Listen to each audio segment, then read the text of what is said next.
세 번째 만남 22페이지 제목을 같이 한번 읽어보겠습니다. 시작. 예수는 지금 무엇을 하고 있습니까? 다 중요한 말인데 예수는 지금의 동그라미를 치세요. 지금. 그리고 영어로 쓸 수 있는 분들은 here and now. 예. 지금 여기. 예.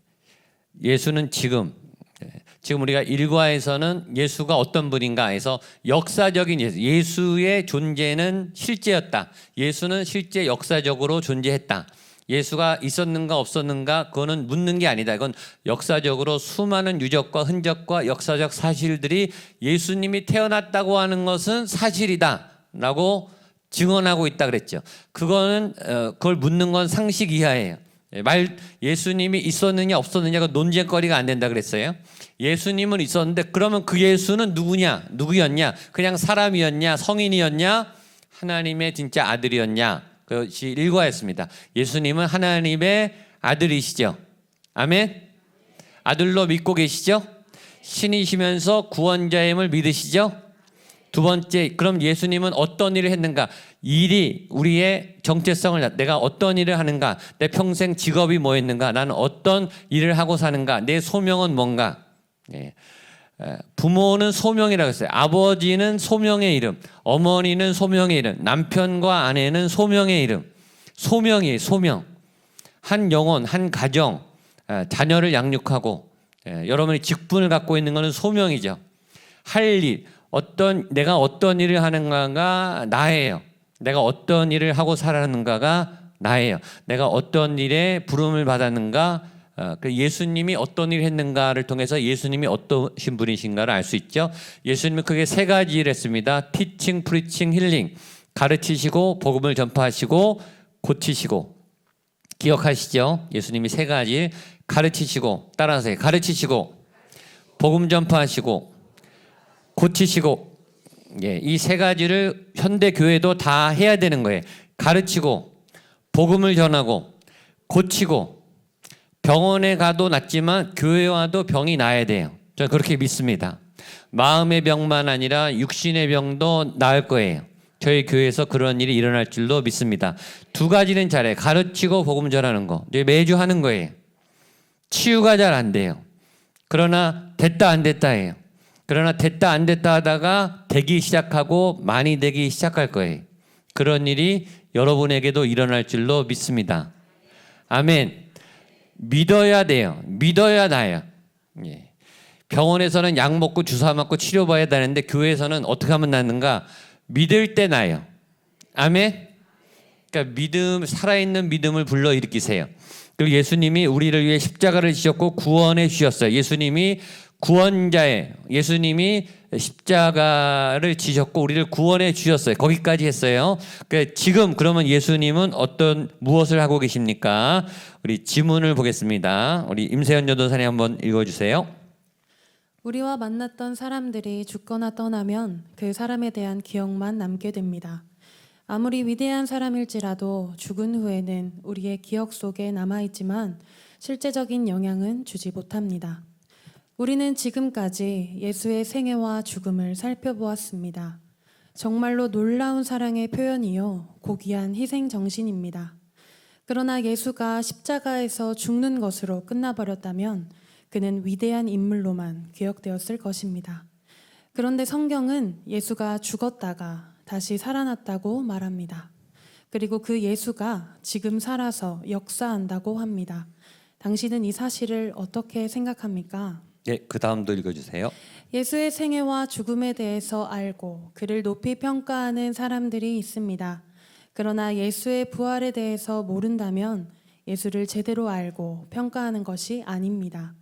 왜냐하면 예수의 부활은 예수 자신이 살아있을 때 예언한 것이고 또 그의 제자들이 목숨을 걸고 증거한 것이기 때문입니다. 예, 그 위에서 6번째 줄에 그런데 성경 거기 밑줄 치세요. 예수가 죽었다가 다시 살아났다. 거기 밑줄을 치세요. 성경은 예수가 죽었다가 죽음으로 끝난 게 아니라 다시 살아났다. 그리고 그 예수가 지금 살아서 역사한다. 거기가 밑줄. 그게 제일 중요해요. 그 예수님이 옛날에 태어났다 십자가에 못 박혀 죽었고 부활했으면 끝나지 않았냐고 과거의 사건인데 그 과거는 과거고 지금 그 예수는 무엇을 하냐 이거죠. 그 예수님을 믿는 신앙의 현재형, 믿음은 항상 현재형이에요. 따라서 믿음은 현재형, 믿음은 현재 진행형. 옛날의 믿음이 중요한 게 아니라 오늘의 믿음이 진짜 중요해요. 옛날의 믿음도 중요해요. 옛날의 체험도 중요해요. 옛날의 봉사도 중요하지만 지금 믿음이 제일 중요해요. 항상 성경의 포커스는 오늘이에요. Here and now. 지금 여기 예수님을 내가 믿는가? 옛날에 잘 믿는데 지금 안 믿는 사람도 많아요. 옛날에 그렇게 헌신했던 분인데 지금 예수님 떠난 사람도 많아요. 제가 신학교 동기 목사 중에도 떠난 사람이 있어요. 목사를 안 하는 사람이 있을 뿐만 아니라 교회 안 다니는 신학생도 있다니까요. 옛날에 잘 믿어도 지금 안 믿으면 구원에서 벗어날 수 있어요. 구원이 취소돼요, 여러분. 안심하면 안 돼요. 믿음은 항상 살아있어야 돼요. 믿음이 예수님이 오시는 순간에 살아있을 때 구원받는 거예요. 그러니까 믿음을 항상 유지하는 게 중요해요. 내가 세례 받았으니까 이제 내 맘대로 살아야 되겠다. 안심하면 안 돼요. 그건 죽은 믿음이에요. 옛날 믿음이죠. 믿음은 오늘의 믿음이 중요해요. 근데 사단은 우리의 믿음을 자꾸 과거형이나 미래형으로 돌려놔요. 나 옛날에 믿었어. 그러니까 자기가 오늘 구원받을 거라고 착각하고 있는 거예요. 자기 믿음이 좋다고 착각하고 있어요. 지금 봉사도 안 하고 지금 예배는 드리고 있는데 내 영은 죽었어요. 그런 분들도 많아요. 예배 온다고 예배 드린 게 아니에요. 하나님을 만나고 내 영이 살아서 가슴이 뛰고 내 기도가 살아있고 내 영이 살아있어서 죄에게 지지 않고 세상에 끌려다니지 않는 살아있는 믿음을 유지하고 있는 게 내 믿음이 살아있는 거예요. 그 믿음을 갖고 있느냐, 믿음을 지키느냐, 그게 중요한 거예요. 근데 사단은 우리를 과거에 가둬놔요. 옛날에 잘 믿었으니까 됐어. 지금은 너 맘대로 살아. 나중에 잘 믿으면 돼. 미래로 보내요. 이게 특징이에요. 지금의 믿음을 과거나 미래로 미루게 해요. 성경에도 그런 분이 나와요. 성경을 보겠습니다. 요한복음 11장. 요한복음 11장은 나사로의 부활장인데 한번 보겠습니다. 성경 있는 분들 요한복음 11장 5절, 6절. 자, 성경 없는 분들은 메모를 하세요. 성경 있는 분들은 찾아서 요한복음 11장 5절 6절 같이 한번 읽어보겠습니다. 크게 읽겠습니다. 시작. 예수께서 본래 마르다와 그 동생과 나사로를 사랑하시더니 나사로가 병들었다 함을 들으시고 그 계시던 곳에 이틀을 더 유하시고. 자, 5절과 6절은 이상하죠. 예수님이 나사로와 그 자매들하고 친했는데 나사로가 병들었다함을 들었는데 그러면 빨리 가야 되잖아요. 그렇죠? 친한데 아끼는데 사랑하면 자녀가 아프면 빨리 가야죠. 모든 일을 제껴놓고 빨리 가야죠. 근데 예수님이 어떻게 했어요? 이틀을 더 있다 갔어요. 왜 그랬을까요? 나사로 죽으라고. 왜 죽으라고 놔뒀죠? 죽은 다음에 살리려고.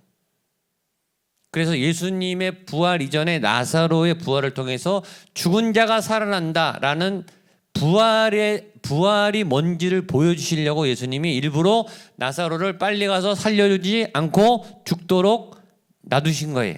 아셨죠? 자, 17절 보겠습니다. 17절 시작. 예수께서 와서 보시니 나사로가 무덤에 있은지 이미 죽은 지 며칠, 나흘, 4일이 지났어요. 그러니까 죽어도 완전히 죽은 거예요.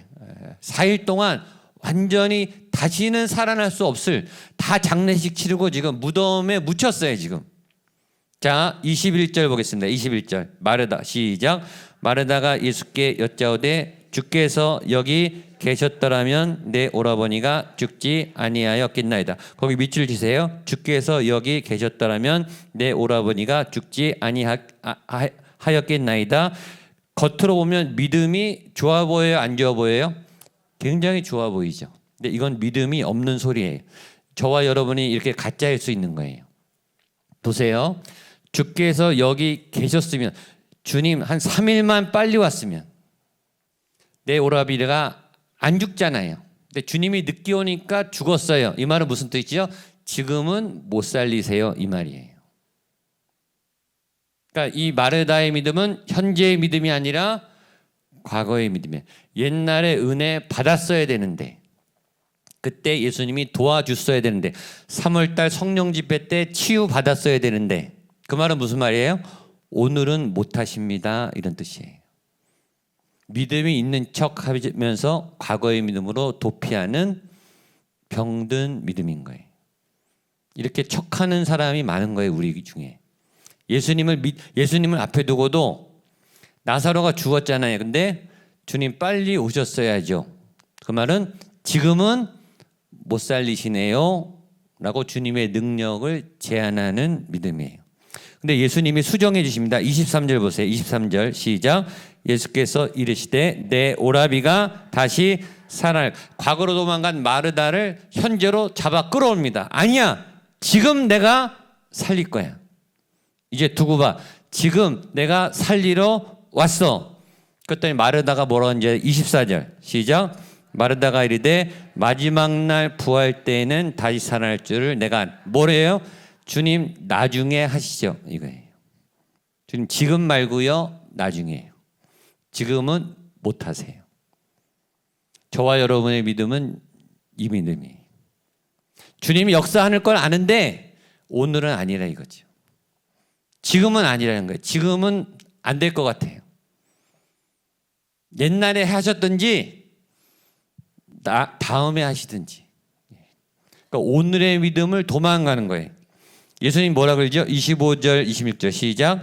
예수께서 이르시되 나는 부활이요 생명이니 나를 믿는 자는 죽어도 살겠고 무릇 살아서 나를 믿는 자는 영원히 죽지 아니하리니 이것을 내가 믿느냐? 지금 믿어야 돼.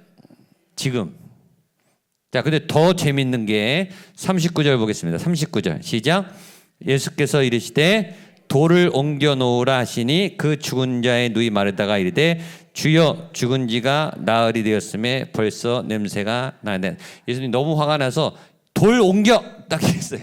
지금 살릴 거니까 마르다야 정신 똑바로 차리고 돌 옮겨. 그랬더니 돌문 앞을 딱 막으면서 주님 지금 죽은 지 나흘이 돼서 썩어서 냄새가 납니다.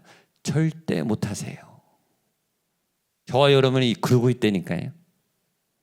주님의 역사를 막는 거는 여러분의 옛날 믿음이에요. 믿음이 없는 건 아니에요. 믿음이 있는데 지금은 역사하지 않는다는 과거의 믿음. 나중에 하시라는 미래의 믿음. 믿음이 있는 척하는 거예요. 근데 지금은 안 믿어요. 옛날에 믿었어요. 나중에 믿을 거예요. 그 믿음은 소용없어요. 주님은 지금. 은혜는 오늘. 여러분 오늘 받을 은혜를 오늘 다 받으세요. 그러니까 매일 받을 은혜를 매일 받으셔야 돼요. 그러니까 주님이 옛날에 십자가에 못 박혀 죽으시고 부활했다. 그 사실하고 예수님이 지금 살아서 뭐 하시는가? 그게 동일한 선상에서 나에게 예수님으로 역사하느냐? 예수님 십자가에 돌아가신 거 다 알아요. 다 믿어요. 부활하신 거 다 믿어요. 근데 오늘 나의 주님은 살아있지가 않아요. 오늘은 내가 힘겹게 세상을 내가 살아가고 있어요. 내 믿음은 하나도 없어요.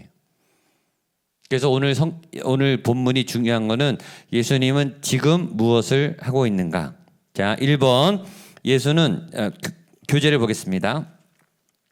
예수는 자기가 죽은 후에 어떤 일이 일어날 것이라고 말했습니까? 마태복음 16장 21절 같이 적어오신 분들 읽겠습니다. 시작. 이때로부터 예수 그리스도께서 자기가 예루살렘에 올라가 장로들과 대제사장들과 서기관들에게 많은 고난을 받고 죽임을 당하고 제3일에 살아나야 할 것을 제자들에게 비로소 나타내시니 죽은 후에 어떤 일이 일어날 거로 얘기했죠? 3일 후에 부활한다. 자, 2번 성경은 예수가 자신이 예언했던 대로 다시 살아났다고 전하고 있습니다. 부활한 예수를 어떤 사람들이 보았습니까? 자, 고린도전서 15장 3절로 8절 좀 길지만 같이 읽겠습니다. 시작.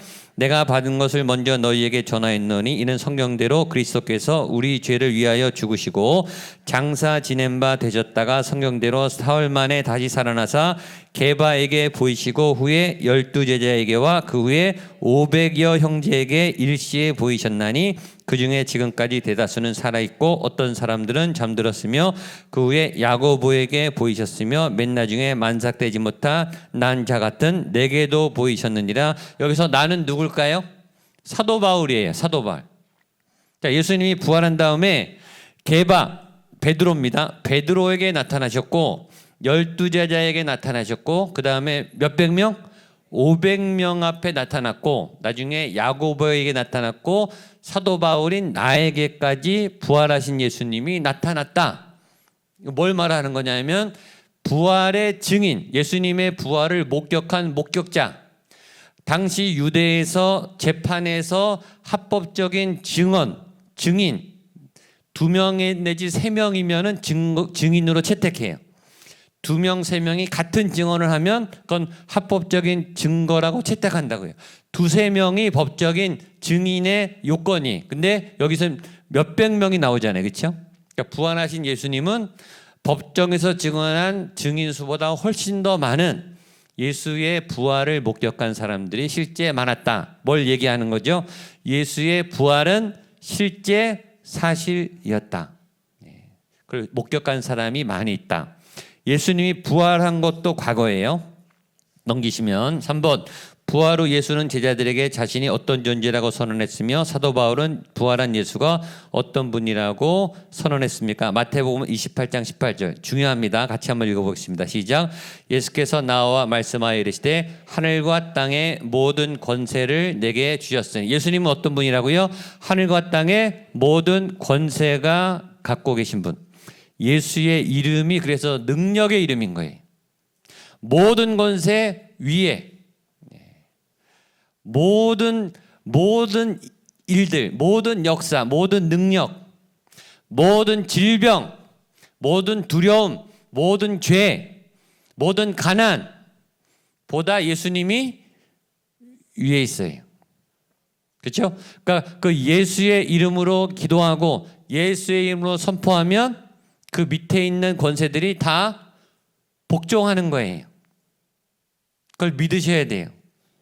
자, 사도행전 1장 9절로 11절. 부활 후 예수는 어디로 갔습니까?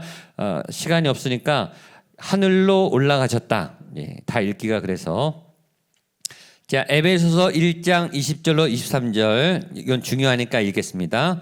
자, 에베소 1장 20절로 23절 같이 읽겠습니다. 시작. 그의 능력이 그리스도 안에서 역사하사 죽은 자들 가운데서 다시 살리시고 하늘에서 자기의 오른편에 앉히사 모든 통치와 권세와 능력과 주권과 이 세상뿐 아니라 오는 세상에 일컫는 모든 이름 위에 뛰어나게 하시고 또 만물을 그 발 아래 복종하게 하시고 그를 만물의 위에 교회의 머리로 삼으셨느니라. 교회는 그의 몸이니 만물 안에서 만물을 충만하게 하시는 이의 충만함이니라. 아멘. 21절 22절이 동그라미를 치세요. 예수님은 20절에 보좌 우편에 앉아 계시고 1번, 5번에 2번. 예수님은 현재 어떤 것보다 뛰어납니까? 모든 통치와 권세와 능력과 주권과 모든 이름 위에 뛰어나요. 이름은 존재와 능력을 말해요. 그러니까 모든 이름, 세상에 있는 모든 존재, 세상에 있는 모든 존재들이 갖고 있는 능력보다 예수님이 더 위에 뛰어나요. 그 뛰어난 예수님이 지금 뭘 하고 계신가? 5번에 3번이 제일 중요해요. 예수님이 뭘 하고 계신가? 만물을 발 아래 복종시켜요. 예수님의 통치 아래 세우신다는 거예요. 그러니까 여러분도 예수님의 권세 아래 있죠.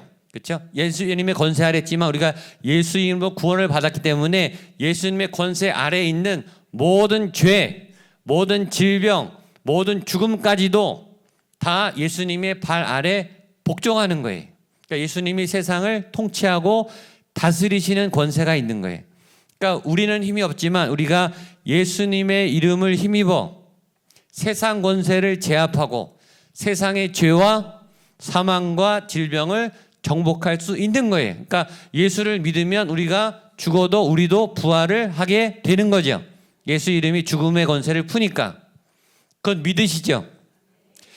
예수를 믿으면 여러분의 죄도 다 끊어져요. 사함을 받죠. 죄가 끊어진과 동시에 여러분의 두려움, 불안, 스트레스 다 죄와 같은 거예요. 비슷한 거예요. 그것도 예수님의 이름으로 이길 수 있음을 믿으셔야 돼요. 아멘. 질병도 똑같은 거예요. 다 같은 거라고요. 다 예수님의 권세 밑에 있어요. 그러니까 믿음으로 아까 티칭, 프리칭, 힐링, 귀신을 쫓고 예수님이 제자들을 통해서도 귀신을 쫓는 권세를 주셨고 질병을 고치는 권세를 제자들에게 주셨어요. 성경에 있는 거예요. 제자들도 했던 거예요. 제자들이 했으면 여러분도 할 수 있는 거예요. 또 여러분에게도 치유의 은사가 부어지기를 축복합니다. 귀신을 쫓을 수 있는 영적 권세가 있게 되기를 축복합니다. 이미 있어요. 근데 왜 못하느냐? 안 써봐서 그래요. 안 써봐서. 은사는 훈련이 자꾸 연습해봐야 돼요. 무기는 자꾸 써봐야 돼요. 피아노를 샀다고 피아노를 치는 게 아니잖아요. 피아노는 내 소유지만 연습을 해야 피아노를 잘 치죠. 은사는 받았어요. 이미. 구원은 받았어요. 구원이 뭐냐면 죄와 죽음을 이길 수 있는 힘이에요. 여러분 죽으면, 예수 믿고 죽으면 천국 갈 줄로 믿습니다. 아멘. 그럼 여러분 안에 구원의 능력이 이미 있는 거예요. 근데 나중에 죽어서 구원받을 뿐만 아니라 지금도 죄와 죽음과 저주와 어둠의 권세를 이길 능력이 여러분 안에 있는 거예요. 고난을 이길 능력도 있는 거예요. 그걸 쓰시라고요. 자꾸 써야 돼요. 그러니까 예수 그리스도의 이름으로 자꾸 선포하고 기도를 10분씩 더하라고 하는 것은 그 기도가 내 영역을 배가시켜요. 특히 방언 기도하는 분들은 방언으로 기도하면 방언 기도는 영으로 하나님의 영으로 기도하는 거기 때문에 내 안에 이 영적 이 파워가 생기는 거예요. 여러분도 모르게 영적 파워가 생겨요. 그러니까 방언 기도 하시는 분들은 30분 이상 하면 좋아요. 매일. 내 안에 영역이 이게 하루하고 이틀하고 한 달하고 1년하고 이게 막 쌓여요. 방언 기도를 많이 하면 은사가 열리기 시작해요. 그게 방언이 그래도 중요한 거예요.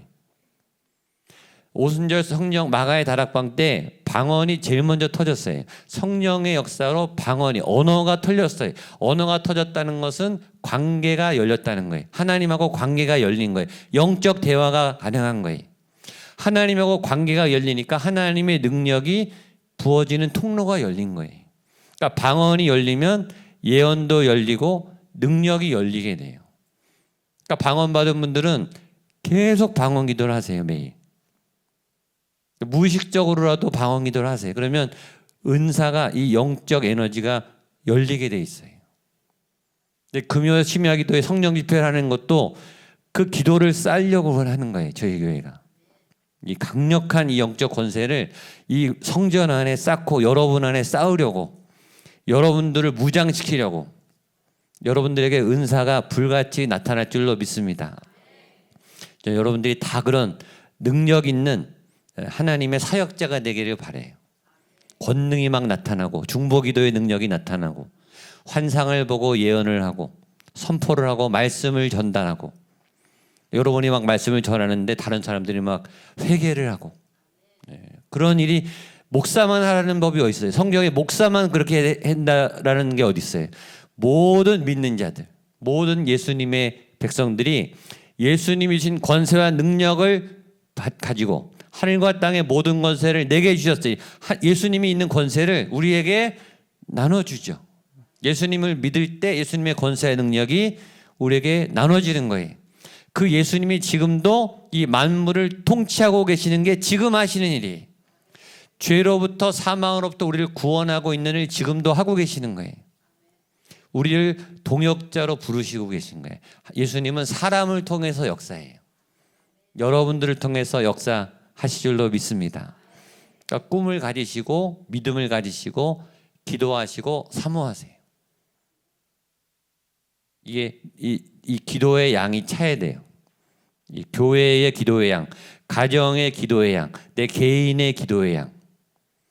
그 오늘 다윗처럼 성령이 임하면 막 놀라운 일들이 막 일어나기 시작해요. 믿어지지 않는 일들이 일어나고 하나님의 역동이 막 일어나기 시작해요. 여러분들에게 그런 일이 일어날 거예요. 그래서 10분씩 기도하라고 하는 거예요. 저 담임 목사를 위해서 해주는 게 아니에요, 여러분. 여러분을 위해서 하시라는 거예요. 여러분의 삶에 돌파가 일어날 거예요. 어떤 영적인 돌파. 자녀의 문제가 열리고, 재정의 문제가 열리고, 건강의 문제가 열리고, 관계의 문제가 열리고, 이 사단이 아주 강력하게 묶어놨어요. 그리고 우리의 믿음을 자꾸 이렇게 자꾸 속이잖아요. 과거로 도망가게 하고 미래로 도망가게 하고. 아니, 오늘 지금 오늘 받을 은혜를 충분히 받으십시오. 자, 6번 예수가 같이 읽겠습니다. 시작. 예수가 다시 살아나서 하늘에 올라간 후 제자들이 예수에 대해 가장 강조한 것은 무엇입니까? 예수님의 부활이죠. 그렇죠? 자, 7번 예수의 부활을 믿는 신앙은 실제 생활에 어떤 영향을 줄 수 있습니까? 예수가 부활했다는 사실은 나도 부활할 수 있다. 잠자는 자들의 첫 열매가 되셨다. 예수가 사망문세를 깨뜨렸다는 것은 나도 사망문세를 깨뜨릴 수 있다. 예수님이 귀신을 쫓았다는 것은 나도 귀신을 쫓을 수 있다. 예수님이 병을 고쳤다는 것은 나도 병을 고칠 수 있다. 그게 지금 나에게도 일어날 수 있는 일임을 믿기 시작하는 게 출발이에요. 예수님은 지금도 일하시고 오늘 아침에 화장실 갈 때도 일하신다 그랬잖아요. 그렇죠? 예. 우리가 모르는 새 잠자는 중에도 일하세요. 꿈과 환상을 열어주세요. 아까 장고사님 꿈도 주신다 그랬잖아요. 여러분 꿈도 꿀 거예요. 성령께서 꿈꾸게 하시는, 자녀들은 예언하고 청년들은 환상을 보고 아비들은 뭐하리라? 꿈을 꾸리라. 성경은 진리예요. 거짓말이 없어요. 성령이 임하면 예언하고 환상을 보고 꿈을 꾸고 영적 은사들이 열리고, 내가 이 유혹으로부터 이기고 죄의 미혹을 끊어내고 중독을 끊어내고 죄의 습관성을 끊어내고, 우리 가정에 있는 이 묶인 매인, 이 가정마다 있는 아주 깊은 골이 있어요. 가정에 매여 있는 상처가 있어요. 그 상처를 극복하고 그런 일들이 일어날 줄로 믿습니다. 자,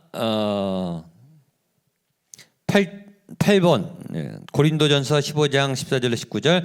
예수의 부활이 역사적 사실이 아니라면 현재 예수를 믿는 사람에게 어떤 문제가 있는 셈입니까? 전 이건 별로 중요한 질문 아니에요. 이건 생각할 필요가 없어요. 예수의 부활이 아니면 모든 게 다 가짜가 되니까. 근데 가짜가 아니니까. 자, 9번 마지막 같이 읽겠습니다. 시작. 예수의 부활을 믿지 못하면서도 예수를 높이 평가할 수 있습니다. 그러나 그 평가는 완전할 수 없습니다. 당신은 이제 예수의 부활에 대해서 어떻게 생각합니까? 부활을 아는 것과 믿는 것은 달라요. 부활은 믿는 거예요. 믿음으로 취하는 거예요. 지식이 아니에요. 지식이. 믿음으로 그냥 받아들이는 거예요. 체험하는 거예요. 담는 거예요. 신앙은 경험이, 예수는 경험하는 거예요. 영으로 체험하는 거예요. 내 영과 예수의 영이 충돌하는 거예요. 그러니까 나도 모르는데 눈물이 나는 거예요. 나도 모르는데 죄가 토해지는 거예요. 나도 모르는데 내 영혼이 깨끗해지는 거예요. 성령의 비, 영적 샤워를 하는 거예요. 그걸 매일매일 하시는 거예요. 그럼 우리 안에 이 영적 능력, 이 예수님의 인격성, 예수님의 성품, 성령의 열매, 이것이 풍성해지겠죠. 그런 예수님의 길을 가는 여러분 되시기를 축복합니다. 일어나서 우리 같이 찬양하고 기도하겠습니다.